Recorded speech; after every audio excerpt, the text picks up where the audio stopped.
अस्सलाम वालेकुम। Channel M5 से नसरीन हुसैन परवेज़ आपसे मुखातिब है। अभी हमने पेट्रोल पर बात की है कि जनाब ये होने जा रहा है, समरी गई है 20 रुपए की। ये पहली दफ़ा हुआ है कि जो समरी जाती है वो उससे 5-6 रुपए कम करके जो है वो मिनिस्ट्री ऑफ फाइनेंस जो है वो कहती है ठीक है।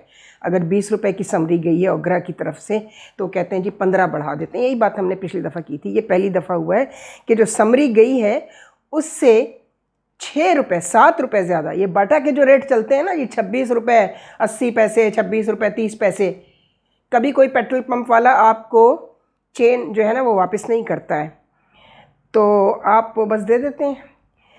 लेकिन जिनका हाल बहुत बुरा है वो बेचारे देखिए जो मोटरसाइकिल पे हैं, जो छोटी गाड़ियां रखते हैं, मेरे जैसे लोग, मसलन मैं एक मिडिल क्लास से मेरा ताल्लुक़ है, पेंशनर हूँ, मेरे पास छोटी 1000 सीसी की गाड़ी है, 11 साल से मैं गाड़ी तक नहीं चेंज कर सकी हूँ कि कोई ज़रूरत नहीं है, जब ये मुझे तंग नहीं करती, अच्छी तरह चल रही है, अच्छी गाड़ी है।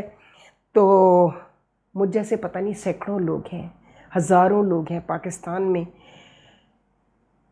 जिनकी यही सबसे बड़ा मसला है, कह भी नहीं सकते। सफ़ेद पोशी का भरम परवरदिगार ने रखा हुआ है। इसका ये मतलब नहीं है कि हाकिमों को ये ना बताया जाए कि भैया डॉलर वॉलर तो लोगों का मसला नहीं है। जूता लगने से हमने अभी बताया है कि जूते का करिश्मा जो है ना, खाली डिज़ाइन दिखाया है अभी जनरल साहब ने, अभी उतारा नहीं है जूता। तो आप देखें कैसे हो रहा है और क्या हो रहा है। बल्कि कुछ ग्रुप्स हैं माफिया के जिन्होंने ये कहा है कि आसिम मुनीर कौन होते हैं, हम 350 पे वापस ला के दिखाएंगे डॉलर को। ये राज़ी नामा से एक रज़ी साहब करते हैं, अच्छा उनका होता है, जैसे मौज़म फ़ख्र हैं, 2-4 हमारे सोशल मीडिया के लोग जो हैं वो अच्छा काम कर रहे हैं। तो इनको चाहिए कि यूट्यूबर्स की भी एक जो है वो एसोसिएशन जो है बनाएं, उसको रजिस्टर करें अपने पास, पाकिस्तान ब्रॉडकास्टिंग कॉरपोरेशन और ministry of information plus ISPR। हम बहुत पहले कह चुके हैं कि इनकी कोऑर्डिनेशन में, यानी जब सोशल मीडिया पर क्रैकडाउन शुरू भी नहीं हुआ था, और ये जनरल आसिम मुनीर के आने से पहले से, बहुत पहले से, पिछले साल की बात बता रही हूँ कि सोशल मीडिया का उधम जो है ना, इसको रेगुलराइज करने के लिए अगर तजवीज़ चाहिए देने को तैयार है। हम कौन से आपसे मशवरे की फ़ीस ले रहे हैं, तो हम आपको बता देंगे इसका क्या तरीक़ाकार। हम ये कर चुके हैं जुनेजो साहब के ज़माने में। I was with information department government of Sindh और I was called in Islamabad, और हमने ये एक तजवीज़ दी थी कि किस तरह हम जो है वो लगाम डाल सकते हैं। उस वक्त तो ज़ाहिर है सिर्फ शाम के अखबारात बहुत उछला करते थे, इवनिंगर्स जो हैं, और सरकारी टीवी होता था, उसके अलावा ये प्राइवेट सेक्टर तो था ही नहीं। एंड अबव ऑल कड़वा करेला और नीम चढ़ा, ये सोशल मीडिया भी आ गया है मुसीबत। और उससे बड़ी मुसीबत के जो बाहर बैठकर पे रोल पर हैं सियासी पार्टियों के और बाहर की एजेंसियों के, रॉ के, CIA के, वो क्या क्या कर रहे हैं। मोसाद के, बहुत सारी ऐसी एजेंसियां हैं जो पाकिस्तान की दुश्मनी में इंडिया को सपोर्ट कर रही हैं, और उनको मालूम है इंडिया से हमारी दुश्मनी आज की नहीं है, पुरानी है। तो इस मसले को UN रेजोल्यूशन के तहत हल कराने के बजाय वो इसको बढ़ावा देते हैं। ये एक अलग हो जाएगा मौजू। हम तो ये कहते हैं कि जमात इस्लामी के पास बहुत बड़ी स्ट्रीट पावर है। अभी वो मेयर के इलेक्शन के ख़िलाफ़ भी जो है वो आ चुके हैं, लेकिन कोई कॉन्क्रीट सलूशन किसी को भी नज़र नहीं आ रहा। लेकिन एक बात तो पूछी जा सकती है कि पिछली गवर्नमेंट में शरीफों की, और ये जो 3-4 बड़े बड़े फ़नकार जो थे, मौलाना फजलुर रहमान, चौधरीज़,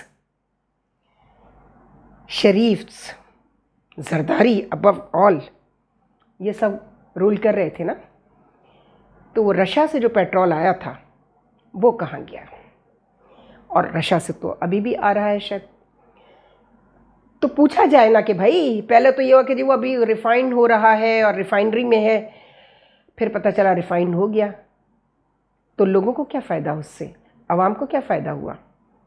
आपने क्यों नहीं, अगर आपने पेट्रोल को इनकम का ज़रिया बनाना है और कोई कॉन्क्रीट सलूशन नहीं निकालना है हमारी गवर्नमेंट ने, केयर टेकर का तो उनका तो बेकार है बेचारों से ही पूछना, चूँकि उनको तो जुमा 8 दिन हुए आए हुए, फिर भी 56 रुपीज़ इस केयर टेकर गवर्नमेंट में अब तक बढ़ चुके हैं पेट्रोल के ऊपर।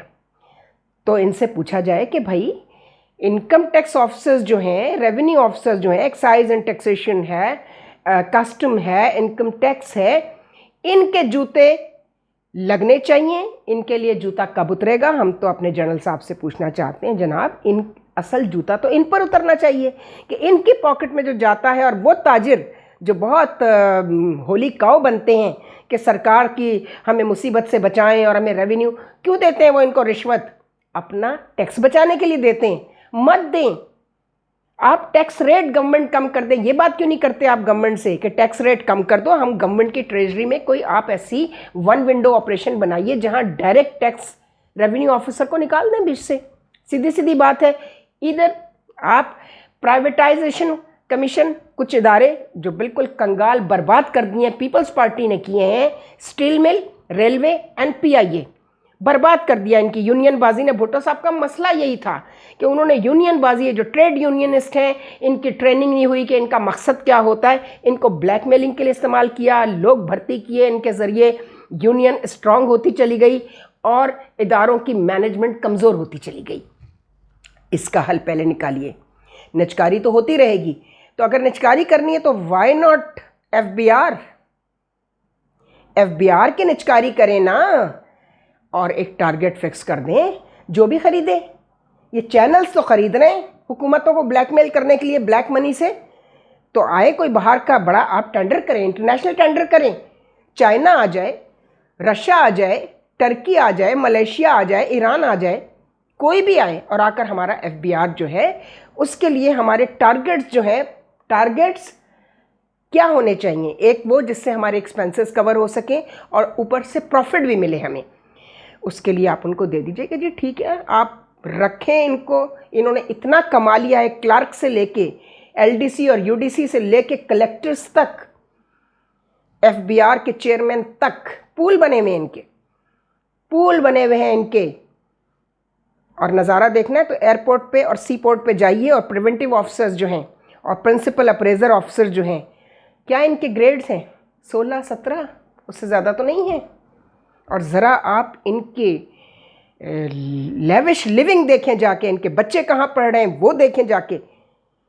नॉन गजेटेड का देख लें, अभी गजेटेड को तो छोड़ें, तो इससे बेहतर है ठीक है आप प्राइवेटाइज़ कर दें और फिक्स कर दें कि जी हमें इतना पैसा गवर्नमेंट ऑफ पाकिस्तान को चाहिए, ये हमारा टारगेट है, ये हमें अचीव होता है, और इससे ज़्यादा जो अचीव होना चाहिए वो हम आपसे एक्सपेक्ट करते हैं, टेंडर कर दें।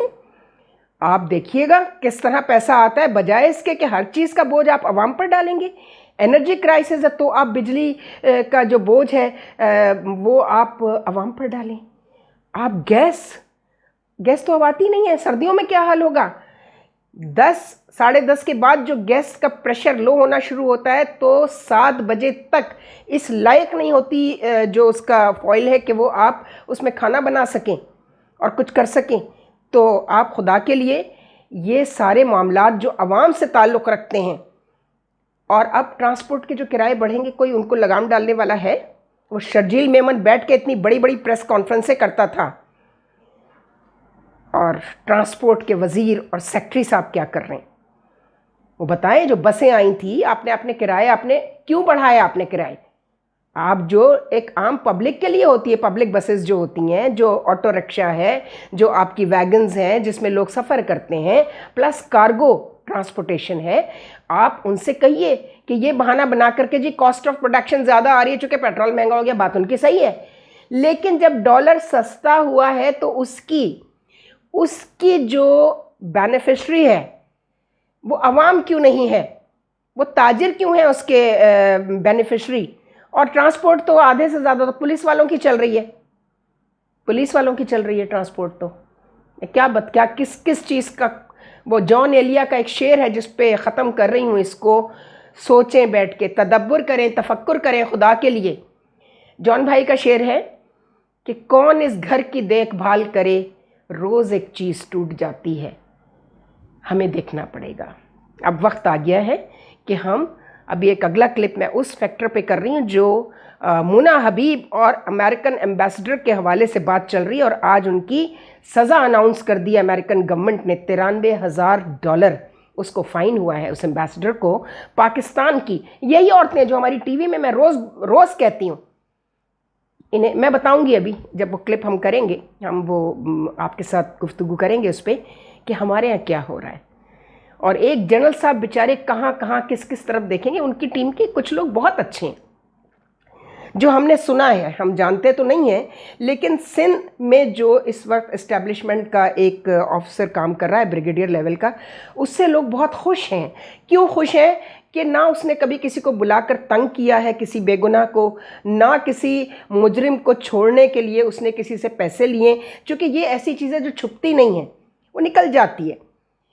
और सिविल इदारे निकालते हैं, आईबी करती है, एफआईए करती है कि जी वो फलाना जो है ना, वो ताकत तो उनके पास है, पावर तो उनके पास है, वो कर रहे हैं। तो अल्लाह का शुक्र है अभी तक कहीं से ऐसी कोई शिकायत, मैं उनका नाम मुझे नहीं पता चल सका, लेकिन सुना है कि जो साहब हैं सेक्टर इंचार्ज हैं यहाँ पर आईएसआई के, वो बहुत अच्छा काम कर रहे हैं और उनके लिए शिकायत कहीं से नहीं आई अभी तक।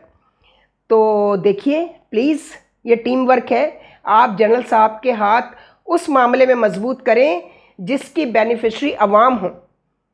तो प्राइम मिनिस्टर साहब जो हैं निगरान, बड़े मुझे सोबर और बड़े सुलझे हुए इंसान नज़र आ रहे हैं। उनके जो 2-4 उनकी कम्युनिकेशन और कुछ इंटरव्यूज़ हुए हैं एंकर्स के साथ, तो हम यही कहेंगे कि आप सब ने मिलकर, ये टीम वर्क है, इंटेलिजेंशिया, पॉलिटिकल एरेना और bureaucracy, civil and military bureaucracy, जब तक आप एक टीम वर्क के तौर पर काम नहीं करेंगे, इस मुल्क का मसला हल होने के बजाय ख़राब होता चला जाएगा। खुदा हाफिज़। सानाए हस्ती हम अपने आका को सुनाए जाते हैं,